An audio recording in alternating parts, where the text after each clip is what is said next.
अस्सलामुअलैकुम वरहमतुल्लाहि वबरकातुहू। मैं हूँ आपकी मेज़बान नाजिश खान और आप देख रहे हैं आपका अपना चैनल नून नयाब। जी फ्रेंड्स, आप शायद मेरा ये चैनल देखकर थोड़ा चौंक जाएंगे, पर ये मेरा न्यू चैनल है।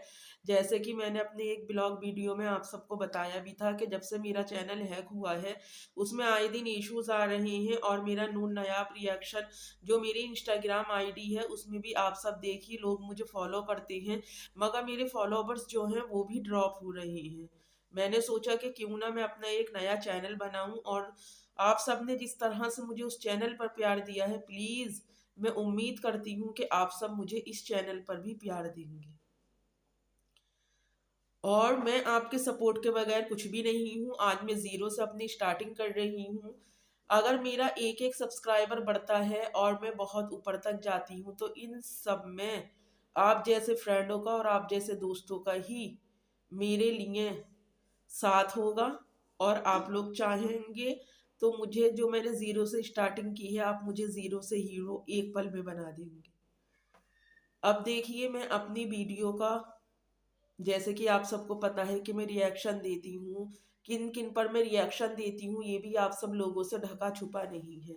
तो आज जो मैं यहाँ पर रिएक्शन दे रही हूँ वो मैं अपनी एसएस आंटी के ऊपर रिएक्शन दे रही हूँ, क्योंकि कुछ दिन से सारे ही यूट्यूबरों ने हमारी एसएस आंटी को जो है वो रिएक्शन देना बंद कर दिया है, क्योंकि बहुत सारे यूट्यूबर मुझ समेत इतना उनको समझाया पर शायद उनकी अकल में बात आई नहीं, पर अब भी वो इस्लाम का, नमाज का मजाक बनाने बगैर नहीं छोड़ रही हैं। कल का मैंने उनका जब ब्लॉग और वीडियो देखा तो उसमें जो मैंने पॉइंट नोट किए हैं वही चीज़ मैं आप सबके साथ शेयर करने वाली हूँ। देखिए, एक औरत सारा दिन सड़कों पर निकलती है, मटर गश्ती भी करती हैं हमारी आंटी, बेपर्दा घूमती भी हैं, पर ये मेरी मुद्दा और पहलू समझ में नहीं आता कि जब नमाज की बात आती है तो वो मोड़े पर बैठकर नमाज क्यों पढ़ती हैं। और जब एक परफेक्ट औरत वो अपने आप को दिखाती हैं, बताती हैं, कहती हैं कि इस उम्र में भी मैं इतनी यंग हूँ, तो फिर उनको मोड़े पर बैठकर नमाज पढ़ना जेब हरगिज हरगिज हरगिज नहीं देता। और दूसरा पॉइंट ये देखिए कि जब हम उमूमन नमाज के लिए चलती हैं, जब हम नमाज से पहले वुजू करने के लिए जाती हैं, तो हमारा सर ढका होता है। अब ऐसे आंटी तहज्जुद के वक्त मोड़े पर भी बैठ गई, नमाज भी दिखा दी, पर जो चुंदरी उनकी, यानी कि जो उनके सर का दुपट्टा है, वो उसकी तय यानी कि वो फोल्ड हुआ हुआ था। हमारी आंटी पब्लिक के सामने ही बैठकर अपने उस दुपट्टे को खोलती हैं। तो मैं यहाँ पर सवाल करना चाहती हूँ ऐसे आंटी से कि ऐसे आंटी, जब आप नमाज के लिए वुजू करने के लिए गई थी तो सर खुला हुआ था आपका या फिर ढका हुआ था? क्योंकि मेरी नज़र में तो आपका सर ढका हुआ था ही नहीं। अगर सर ढका हुआ होता तो दुपट्टा खुला हुआ होता। अब ये देखिए कि जब हम वज़ू करके आते हैं तो वज़ू कोई ऐसी चीज़ नहीं, क्योंकि हम लोग पहुँचते नहीं है ना वज़ू करने के बाद। अब ऐसे आंटी के चेहरे पर कहीं पर भी एक बूंद आप लोगों को पानी नज़र नहीं आया होगा। एक भी चीज़ उनकी आपको गीली नहीं लगी होगी, माना कि उस साइड सर्दी नहीं है। मगर फिर भी जब हम वज़ू करके आते हैं, हमारा ये थोड़ा गीला, थोड़ा नहीं बहुत गीला होता है, तो हम लोगों को थोड़ी अलकस पैदा होती है, कभी हम यूँ कर लेते हैं, कभी यूँ कर लेते हैं। पर हमारी ऐसे आंटी इतने परफेक्ट अंदाज में मोड़े पर बैठकर फिर वचन कर रही हैं कि कहीं से भी उनके हाथ, मुँह, बाँह कुछ भी चीज़ गीला नहीं है। आप चाहें तो वापस जाकर उनके ब्लॉग में ये चीज़ नोटिस कर सकते हैं। और एक चीज़ मेरी ये समझ में नहीं आती कि बैठकर नमाज अल्लाह ने माजूरों के लिए रखी है। बैठकर नमाज उन लोगों के लिए रखी है जो चल नहीं सकते, जो फिर नहीं सकते।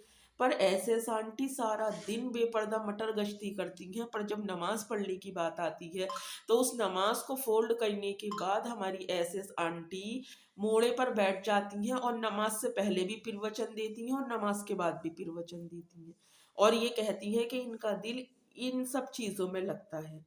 तो ऐसे आंटी, आपको मोड़े पर बैठकर तो नमाज हो ही नहीं सकती आपकी। दूसरा, कहीं ना कहीं मुझे ये भी लगता है कि ये सिर्फ नमाज का ढोंग, जैसे कि इनके हैंडसम हस्बैंड कहते थे इस बात को कि एसएस आंटी जो हैं वो नमाज पढ़ती ही नहीं है, खाली पब्लिक को दिखाने के लिए ऑन द कैमरा दुपट्टा जाए नमाज लेकर बैठ जाती हैं, और जैसे ही वो कैमरा ऑफ करती हैं फिर वो नमाज नहीं पढ़ती हैं। अब दूसरा पॉइंट ये नोटिस करिए, एसएस आंटी कहती हैं कि बच्चे हम मेरे रूम में सो रहे थे, जिसकी वजह से मैंने अपने बच्चों को जगाया नहीं। अब एएसएस आंटी का एक ही बेडरूम है, अगर बच्चे रूम में रात को सो रहे थे तो फिर हमारी एसएस आंटी कहाँ सो रही थी? ये पॉइंट भी जरूर नोट करने का है, और आप लोग इन कमेंट सेक्शन में जाकर ये बात भी पूछिएगा जरूर।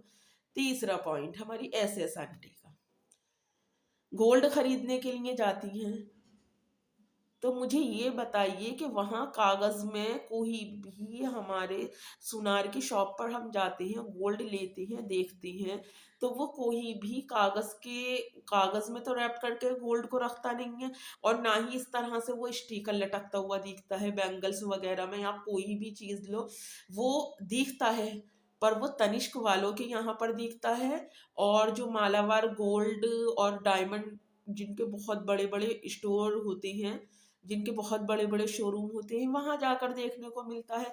पर ये कौन सा अजूबे का सुनार नया पैदा हो गया जो कि अपनी गोल्ड की बैंगल्स पर हमारी आंटी को टैग लगा कर दिखाता है?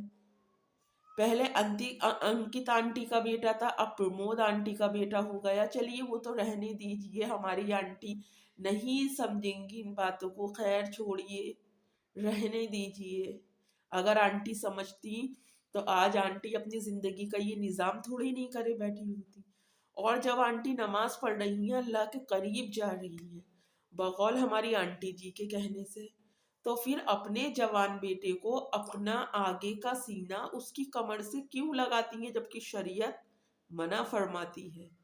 या आप नमाज पढ़ रही हैं या फिर अजाब खरीद रही हैं, ये बात आप अपनी पब्लिक को बताना हरगिज मत भूलिएगा।